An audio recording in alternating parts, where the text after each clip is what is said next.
Willkommen zu einer neuen Ausgabe von Tales of Interest. Aufgrund diverser Verzögerungen gibt es diesmal eine Doppelfolge mit 2 Rennen auf einmal. Für Rennen Nummer 5 ging es zum 2. Mal nach Kyoto, diesmal auf dem längeren Kurs außerhalb der Ovalstrecke. Gucken wir doch mal rein.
Die Schikane im letzten Sektor ist seit langer Zeit ein Paradies für den Hobbybastler. Diesmal versucht es die Rennleitung mit einer 90°-Kehre, um das Abkürzen etwas einzudämmen. Das Qualifying lief 15 Minuten, danach durfte bis zum Rennen nichts mehr im Auto verändert werden. Morvai, Winkler und Mikiewicz qualifizierten jeweils mit 1/10 Sekunde Abstand. Dahinter stehen Piet, Ronald und Kobinji. Die Strecke ist recht breit und flüssig zu fahren, freuen wir uns auf ein spannendes Rennen.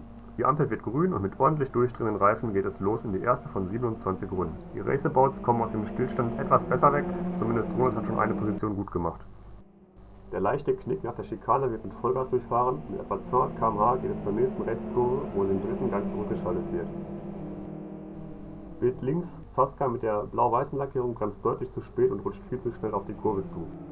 Dank ABS behält er noch etwas die Kontrolle über das Fahrzeug, doch es ist wohl mehr Glück als Verstand, dass er genau eine Lücke zwischen 2 Autos trifft.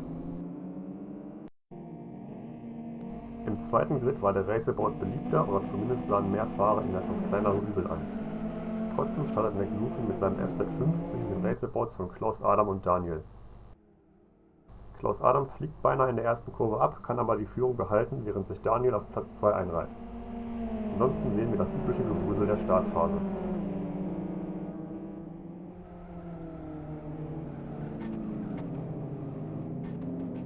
Klaus Adam und Daniel fuhren ein hohes Tempo und konnten sich im ersten Rennviertel vom Feld absetzen.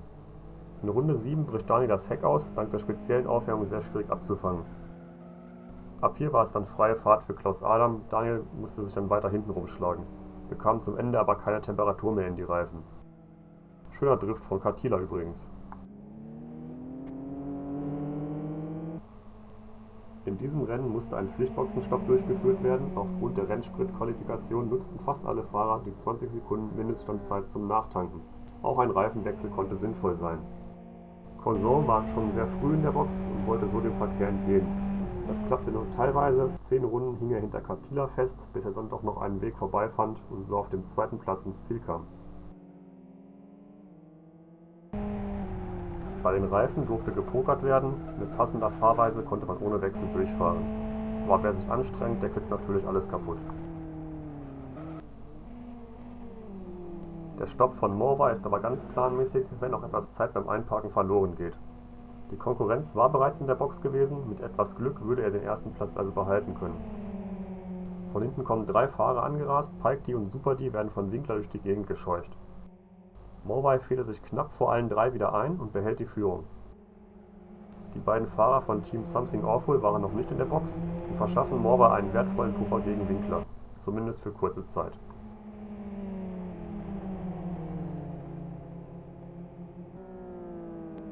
Es gab einige wirklich spannende Duelle, unter anderem zwischen Troy und Piet. Über fast das ganze Rennen hängen sie hintereinander, auch Boxenstopp oder das Überholen anderer Fahrer bringen sie nicht auseinander. Am Ende hat Troy die Nase knapp vorn. Schönes Racing, genau so soll es sein. Auch weiter hinten wurde um jede Position gekämpft, aber mit dem FZ5 einen Racerbout auszubremsen, das ist schon sehr optimistisch. Der Vorteil des FZ5 waren sein Topspeed und die optionalen elektronischen Helferlein, ABS und Traktionskontrolle. Der Racer-Bout punktete durch sein geringes Gewicht. Hier sehen wir das Rennen Elmo gegen Dietmar. Der Zweikampf hält beide etwas auf, als sie Seite an Seite auf die Schikane anbremsen, ist zusätzlich noch Parpax hinter ihnen aufgetaucht. Dietmar fährt eine weite Linie und es trägt ihn weit nach außen. Parpax sieht da scheinbar die Gelegenheit, beide mit einem Schlag zu überholen. Etwas gerempelt schiebt er sich an Dietmar vorbei. Soweit so gut, jetzt ist die Situation eigentlich geklärt, doch im blinden Winkel gibt es dann noch einen Kontakt. Zumindest Elmo ist jetzt der lachende Dritte.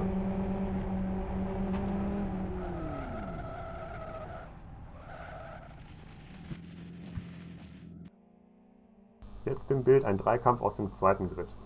Falke führt vor dem Wiener Eis, dahinter ein weiterer Heroes of Racing Fahrer mit einer gelben Sonderlackierung. Nach einem Reifenplatzer will Joker wieder nach vorne, beißt sich aber beim Versuch dabei fast die Zähne aus. Endlich hat er es am Eis vorbeigeschafft, nur um dann fast vom Teamkollegen abgeräumt zu werden.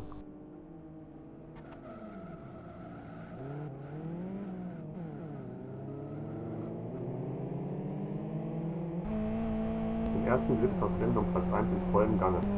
Winkler ist inzwischen an Palkdi und Super-D vorbeigegangen und bläst zum Angriff. Hier versucht er es innenrum, aber Morvay gibt nicht so leicht auf und behält die Führung. Aber abschütteln kann er ihn auch nicht. Kurz vor Schluss kann Winkler nach der Schikane doch noch vorbei. Etwas Kontakt, beide leicht seitwärts, aber es geht gut.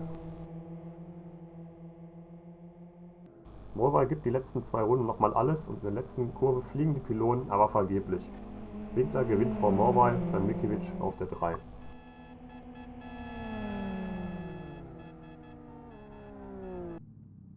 Auf den weiteren Plätzen Troy, Pete, Ronald, Kapal, Space, heißt Clymer war PMW von 16 auf 11. Nach 77 Rennen holte Klaus Adam zum 3. Mal Gold. Auf Platz 2 Corson, ein Späteinsteiger in die Saison, auf 3 Katila. Bevor es weitergeht zum 6. Renntag, ein kleiner Verbraucherhinweis auf das kommende Cityliga Langstreckenrennen im Dezember. Details auf www.cityliga.de. Und wer noch mehr Rennerfahrungen sammeln möchte, kann dies ab nächsten Sonntag wieder in der neuen Saison der AB Racing League.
Wie gerade in der Vorschau gesehen, es ging weiter mit dem Zwerg der Live-for-Speed-Fahrzeuge.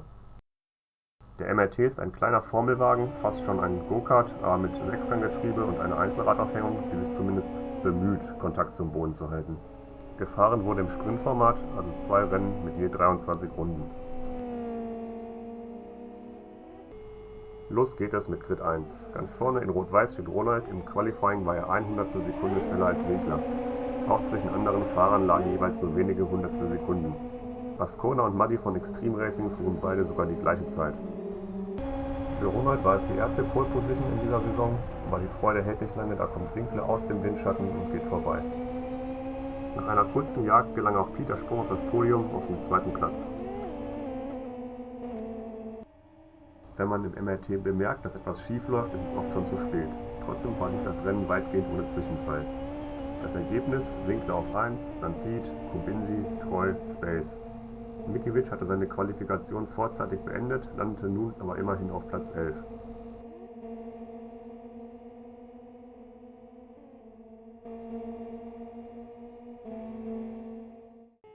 Auf zu Grid 2. LRK Racer startet vor Isozombie und Elmo. 20 Fahrer suchen sich ihren Weg durch die Engstellen der ersten Kurven.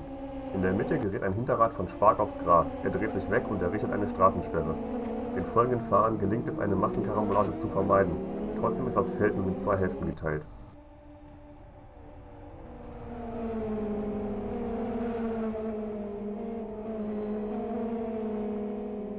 Die vordere Hälfte wird angeführt von LRK Racer und Isozombie, die sich ein spannendes Duell liefern und mehrmals die Führung wechseln. Ein schöner Zweikampf über das gesamte Rennen. Doppelt beeindruckend in diesem nervösen Fahrzeug. Als Beispiel hier zunächst ein kleiner Fehler von Blackie, doch dann pendelt es in die andere Richtung und Papax wird abgeräumt. Aber Hauptsache noch ins Ziel gekommen, es gibt ja noch das zweite Rennen.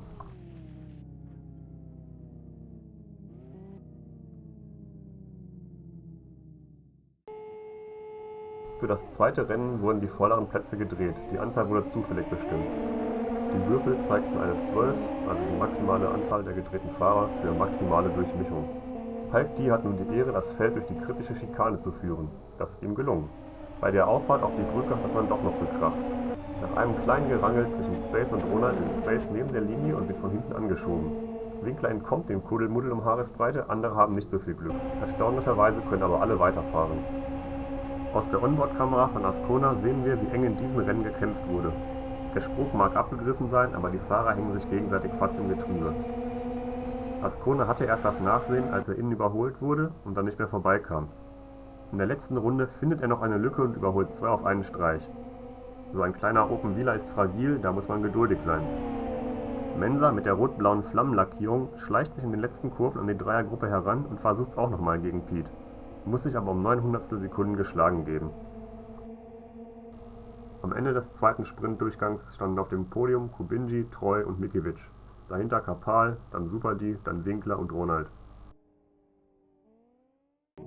Auch im zweiten Grid wurde gewürfelt. Fortuna stellte Corson und Ice in die erste Startreihe. Falls sie nervös sind, kann man es unter dem Helm zumindest nicht erkennen. Nur Edgar 2 Reihen dahinter macht große Augen und harrt der Dinge, die da kommen mögen. LRK Racer und Isozombie gehen jeweils von Platz 9 und 10 ins Rennen. Und da geht es los. Zum zweiten Mal an diesem Abend Ballermann über 23 Runden. Wie ein lebender Organismus windet sich das Feld durch die Schikane. Und so sieht das aus, wenn man in der Startphase mittendrin steckt. Hier Edgar gegen LRK Racer. Von hinten bremst sich Isozombie ran. Der sieht innen die Lücke und geht durch. So früh am Start sicher ein riskantes Manöver, aber es ging gut. Gleich von der ersten Runde an ging es wieder zur Sache. LRK Racer übernahm später wieder die Führung mit einem kleinen Vorsprung, sodass Isozombie pushen musste. In Runde 12 kommt es dann zu diesem Abflug und danach musste LRK nur noch auf der Strecke bleiben. Hiermit war das Rennen um Platz 2 wieder eröffnet. Edgar vertut aber seine Chance und wirft sich dann auch noch heldenhaft vor die Verfolgergruppe. Dafür gab es dann ein schönes Fotofinish zwischen Edgar und Corson mit einer angezeigten Differenz von 0. Die beiden Sprintrennen wurden jeweils mit der halben Punktzahl gewertet. Gratulation an alle, die angekommen sind. Ich bin es nicht, das lag allerdings an der Technik.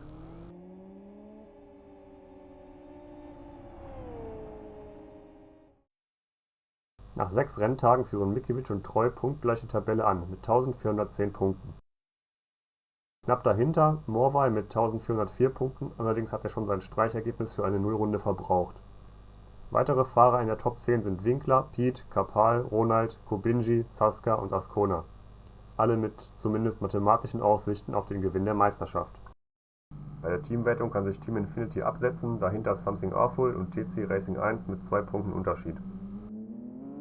Ja, von mir aus war's das. Ich hoffe, es hat unterhalten. Wenn ihr mithelfen wollt oder einfach eine Szene aus einem der kommenden Rennen im nächsten Video sehen wollt, dann schreibt doch eine Nachricht. Ja, und tschüss.